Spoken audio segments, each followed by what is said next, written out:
G Raman Nair, ഈ SIT അന്വേഷണം അതികഠിനം എന്നൊരു വിലയിരുത്തലും കൂടി വരുന്നുണ്ട്. കാരണം ഇപ്പോഴും നമുക്ക് ഈ നഷ്ടപ്പെട്ട സ്വർണം അത് സ്വർണ്ണക്കട്ടകളാക്കിയാണ് കൈമാറ്റം ചെയ്തത്. ഈ ഉണ്ണികൃഷ്ണൻ പോറ്റിയുടെ സുഹൃത്ത് കൽപ്പേഷൻ നൽകിയതെന്നാണ് ഏറ്റവും ഒടുവിൽ ലഭിക്കുന്ന വിവരങ്ങൾ. അത് കണ്ടെത്തണം.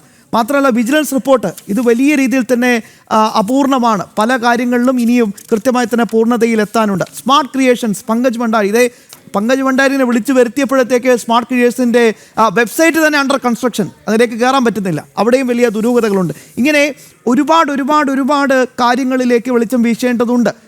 വലിയ രീതിയിൽ തന്നെ ഈ ഓർഗനൈസ്ഡ് ലൂട്ടിംഗ് കണ്ടെത്താനുള്ള സാഹചര്യം അത് കഠിനമെന്നൊരു വിലയിരുത്തലും കൂടി വരുമ്പോൾ ഇതിൻ്റെ നടപടിക്രമങ്ങൾ, കാരണം ദേവസ്വം ബോർഡിന് വീഴ്ചയുണ്ട്, കൃത്യമായി തന്നെ ഭരണസമിതിക്ക് വീഴ്ചയുണ്ട്, സർക്കാരിന് ദേവസ്വം വകുപ്പ് കൈകാര്യം ചെയ്യുന്ന മന്ത്രിമാർക്കുള്ള വീഴ്ച, അതിലേക്ക് കൂടി അന്വേഷണം പോകേണ്ടതല്ല.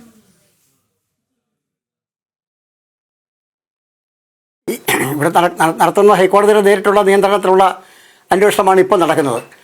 എല്ലാ വിവരങ്ങളും ഹൈക്കോടതിയെ ബോധ്യപ്പെടുത്തണമെന്ന് ഹൈക്കോടതി ആവശ്യപ്പെട്ടിട്ടുമുണ്ട്. പക്ഷെ അതുകൊണ്ട് താങ്കൾ പറഞ്ഞതുപോലെ ഇത്ര വൈവിധ്യമാർന്ന ഒരു അന്വേഷണം, ആ അന്വേഷണത്തെ കേവലം ഒരു SITയുടെ അന്വേഷണം കൊണ്ട് മാത്രം കണ്ടെത്താൻ കഴിയും എന്നെനിക്ക് പൂർണ്ണ വിശ്വാസമല്ല. കാരണം തെളിവുകൾ ധാരാളമായി നശിപ്പിക്കപ്പെട്ടിട്ടുണ്ട്. ഇത് ഒരു വലിയ ആസൂത്രിത കൊള്ളയായതുകൊണ്ട് ഈ ആസൂത്രിത കൊള്ളയ്ക്ക് വേണ്ടിയുള്ള ഒരുക്കങ്ങൾ വളരെ നേരത്തെ തന്നെ ആരംഭിക്കുകയും അതിലേക്ക് ആവശ്യമായ ഒട്ടേറെ നടപടിക്രമങ്ങൾ അവർ സംരക്ഷിച്ചെടുക്കുകയും ചെയ്തിട്ടുണ്ട്.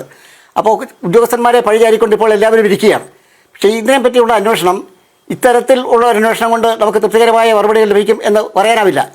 അതിവിടെ സൂചിപ്പിച്ചതുപോലെ കേരളത്തിലെ ആളുകളെ കുറച്ച് ചോദ്യം ചെയ്യാൻ കഴിയും എന്നുള്ളതിനപ്പുറത്തേക്ക് മറ്റ് സംസ്ഥാനങ്ങളിലുള്ള ഇതുമായി ബന്ധപ്പെട്ട ആളുകളെ ചോദ്യം ചെയ്യുന്നതിന് ഇന്നത്തെ ഈ അന്വേഷണ സംഘത്തിന് കഴിയുമോ എന്ന കാര്യത്തിൽ എനിക്ക് സംശയമുണ്ട്. അതുകൊണ്ട് തന്നെ ഈ അന്വേഷണം തൃപ്തികരമായി മുന്നോട്ട് പോകാൻ കഴിയുന്ന ഒരു സാഹചര്യം അല്ല ഇപ്പോൾ ഉള്ളത് എന്നാണ് അതിനെക്കുറിച്ചുള്ള ഒരു വിലയിരുത്തൽ. അതുകൊണ്ടാണ് ഇതൊരു സംസ്ഥാനാന്തര കുറ്റകൃത്യങ്ങൾ ഇതിനകത്ത് കണ്ടെത്താൻ കഴിയുന്നതുകൊണ്ടും മറ്റ് സംസ്ഥാനങ്ങളിലേക്കൂടെ ഇതിൻ്റെ വ്യാപ്തി വളരെ വിപുലമായി വർദ്ധിച്ച ഒരു സാഹചര്യം മനസ്സിലാക്കി വരുന്നതുകൊണ്ടും പലപ്പോഴും പല തെളിവുകളും ഇപ്പോൾ നമുക്ക് കൈവശമില്ല എന്നുള്ള നിലയിൽ പലരും കൈയൊഴിയുന്ന ഒരു സാഹചര്യം ഉണ്ടായിട്ടുണ്ട് എന്ന് ബോധ്യപ്പെട്ടതിൻ്റെ അടിസ്ഥാനത്തിലും അത്തരത്തിലുള്ള ആളുകളെ ചോദ്യം ചെയ്യുന്നതിന് ഇത്തരത്തിൽ നേരത്തെ ഇവിടെ സൂചിപ്പിച്ചതുപോലെ AC മുറിയിലെത്തി ഉണ്ണികൃഷ്ണൻ പോറ്റി ചോദ്യം ചെയ്യുന്നത് പോലെ ചോദ്യം ചെയ്താൽ ഒന്നും പുറത്തു വരില്ല എന്നുള്ള കാര്യത്തിൽ യാതൊരു സംശയവുമില്ല. ഇത് കുറേ ദിവസങ്ങളിലേക്ക് ചർച്ചകൾക്ക് ശേഷം ഒരടഞ്ഞ അധ്യായമായി മാറും എന്നുള്ളതാണ് ഇതിൻ്റെ കഴിഞ്ഞ കാലങ്ങളിൽ നമുക്ക് പലതും അനുഭവപ്പെട്ടതിൻ്റെ അടിസ്ഥാനത്തിൽ പറയാനുള്ളത്.